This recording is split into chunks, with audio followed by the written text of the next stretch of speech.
Já dá? Já dá? Cadê o Júnior? Já está ligado aqui. Tá ligado? Então vamos aqui. Vamos botar lá o Gênesis 6. Abra sua Bíblia em Gênesis 6. Vamos lá.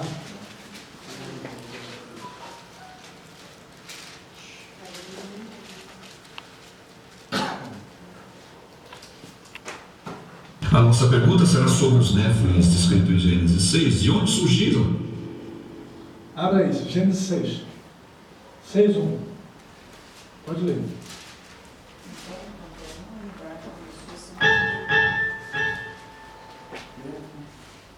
Vai. Tá pedindo fundo aí, macho. Não, peraí.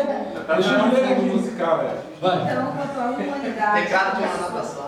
Bem. Então, quando a humanidade começou a se multiplicar sobre a face da terra, nasceram muitas mulheres. Os filhos de Deus viram que as filhas dos homens eram atraentes. Escolheram para si aquelas que lhe agradaram os olhos.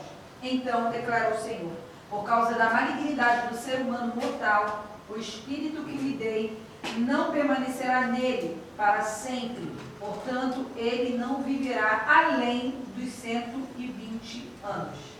Ora, naquela época, e também alguns tempos depois, havia nefilins na terra, quando os filhos de Deus possuíram as filhas dos homens, e elas lhes deram filhos. Esses gigantes foram os heróis dos tempos antigos, homens rudes e famosos. Contudo, o Senhor observou que a perversidade do ser humano havia crescido muito na terra. para aí. Alguém que tem uma tradução diferente dessa que a Ana deu? Sim. E aí? São 5, 4, valeu? Não, pode ler a partir do Já está aqui, ó. Vai. Então disse o Senhor: não contentará o meu espírito para sempre com o homem, porque ele também é carne, porém os seus dias serão 120 anos. Havia naqueles dias gigantes na terra, e também depois, quando os filhos de Deus entraram as filhas dos homens, Esse texto é mais forte, não é? e delas geraram filhos. Estes eram os valentes que houve na antiguidade, os varões de fama. Olha a diferença do texto. O que um texto diz é bem diferente do que o outro diz em termos de força do texto, né? O texto que o Nego leu dá-nos a entender que esses filhos de Deus entraram, no caso, tiveram sexo com as filhas dos homens, né? Muito bem. A Ana leu, a outra tradução já é um pouco mais suave, já é mais humanista. Agora vá para Judas, lá encostado no Apocalipse. É o último livro da Bíblia antes do Apocalipse. É meia página só. Ele era bem preguiçoso, só escreveu meia página. Judas 1. Judas 6. Não, só tem um capítulo. É versículo. Versículo 6. E os anjos que não guardaram o seu principado, mas deixaram a sua própria habitação, reservou na escuridão e em prisões eternas, até ao juízo daquele grande dia. Lê na sua tradução, né?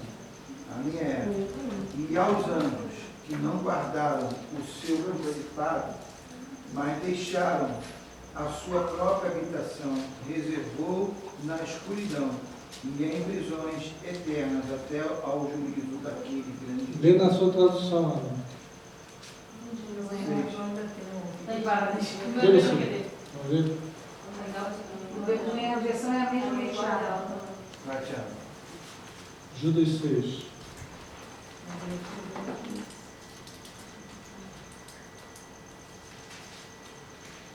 E quanto aos anjos que não guardaram sua autoridade e santidade originais, mas abandonaram seu próprio domicílio, ele os tem mantido em trevas, presos com correntes eternas para o julgamento do grande dia. Mais forte o texto, né? Agora, presta atenção na explicação do Augusto Nicodemos. Para quem não sabe, Augusto Nicodemos é uma espécie de papa da teologia no Brasil. Ele é presbiteriano. Ninguém é perfeito, né? Dizem que eles eram filhos de anjos, isso procede? E aí começa perguntas como entraram na arca, o que dizer quando nós somos questionados sobre isso. A nossa pergunta será sobre os Néfilins descritos em Gênesis 6. De onde surgiram? Dizem que eles eram filhos de anjos, isso procede? E aí começa perguntas como entraram na arca, o que dizer quando nós somos questionados sobre isso. Essa questão é muito antiga e a origem dela é uma referência no livro apócrifo de Enoque de que os filhos de Deus seriam de fato anjos caídos que acabaram se misturando com as mulheres e deram origem a essa raça híbrida aí, não é? Essa ideia parece que foi apanhada e reproduzida no livro de Judas e na segunda carta de Pedro. E isso deu força então a alguns pais da igreja a interpretação correta era essa mesmo, né? Que os Néfilins seriam uma raça híbrida, filha ou natural da união destes anjos com as mulheres, né?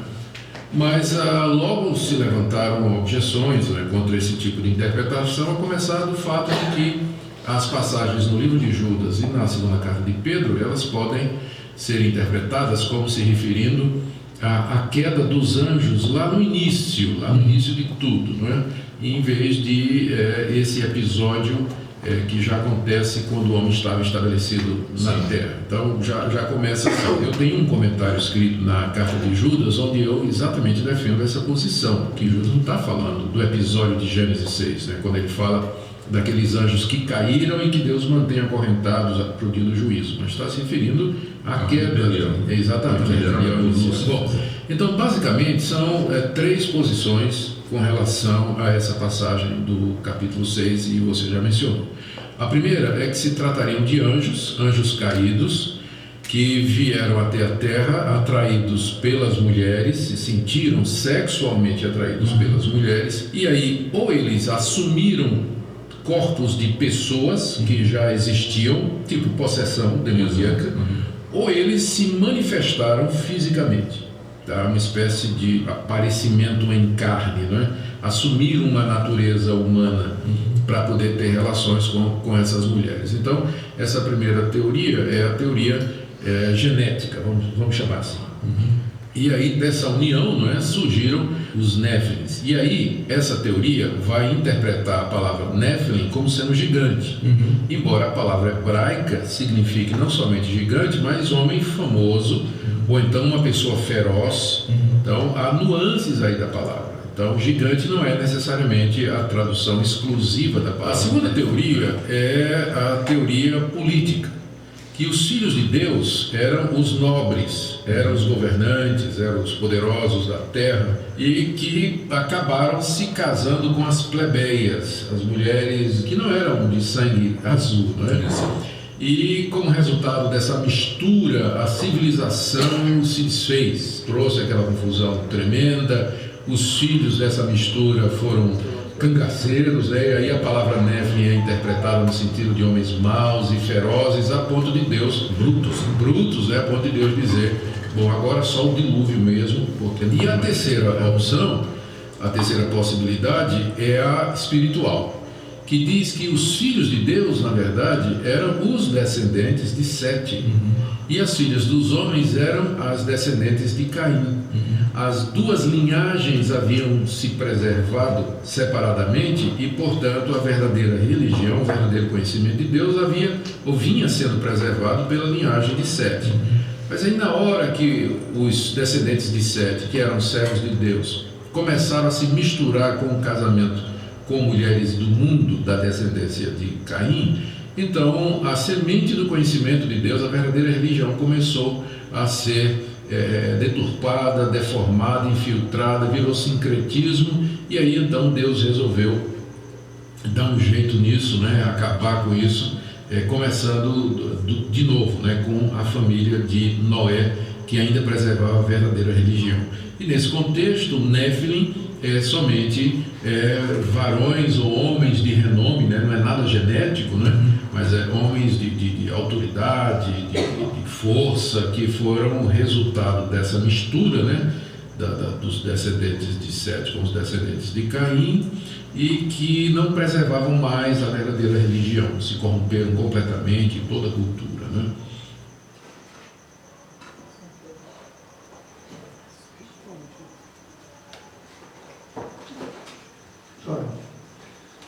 Entendeu? Bem, pessoal, vocês viram a explicação de Augusto Nicodemos. São 3 correntes teológicas na mesma passagem. Agora, o que ele falou, assim, de uma forma muito bem explicada, clássica, você escolhe, ele não deu um definitivo, ele diz só, tem esse caminho, esse caminho e esse caminho. E agora você escolhe o caminho que você vai andar. Só tem uma coisa que ele não citou. A gente leu Judas 6 e leu Gênesis 6, certo? Quando a gente lê Gênesis 6, a gente vai ver lá que, se multiplicando a humanidade naqueles dias, não é isso? Viram os filhos de Deus que as filhas dos homens eram formosas de parecer. E eles entraram, as filhas dos homens, e elas lhe deram os filhos. E esses foram os gigantes da antiguidade, os homens de fama. Muito bem. Quando a gente vai para Gênesis 6, a gente vai encontrar... Vá para Gênesis 6 de novo. Tem um detalhezinho aí que eu acho que faz muita diferença. Judas. Gênesis eu acabei de falar. Judas 6, encostado no Apocalipse. Só tem um capítulo, a gente está falando do versículo 6. Leia o 6 de novo. Olha o que está escrito aí. E aos anjos Que não guardaram o seu principado, tem tradução que fala, e aos anjos que pecaram e não guardaram o seu principado. mas deixaram a sua própria habitação. Reservou na escuridão e em prisões eternas até ao juízo daquele grande dia. Alguém tem outra tradução que é diferente dessa? Tem. Leia. E contra os anjos que não